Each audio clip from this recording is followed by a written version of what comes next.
Do Štrasburgu pôjdu študenti z 9 slovenských stredných škôl. Úspeli v projekte Euroškola 2015. Ide o diskusie stredoškolákov o Európskej únii. Jubilejný 10. ročník pripravilo informačné centrum Európskeho parlamentu na Slovensku.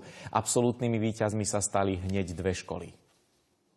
Hlavným cieľom projektu je zvýšiť záujem o Európsku úniu, najmä u mladých ľudí.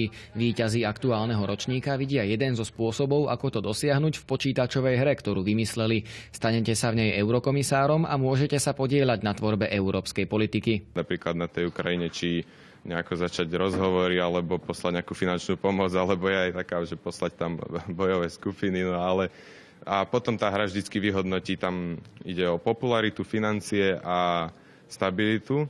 Stredoškoláci sa v projekte Euroškola zamerali aj na diskusiu s europoslancami. Vypracovali sme dotazník a rozdávali sme ho hlavne rodičom, teda žiakov našej školy.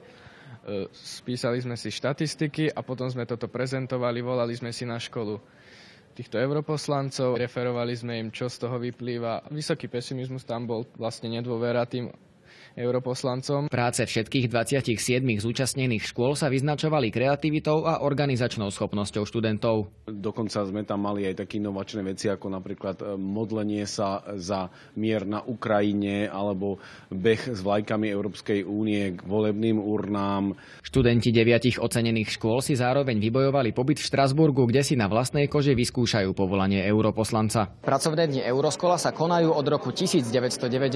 V súčasnosti sa na nich zúčastňuje približne 10 000 stredoškolákov zo všetkých krajín Európskej únie. Marek Marušiak, RTVS.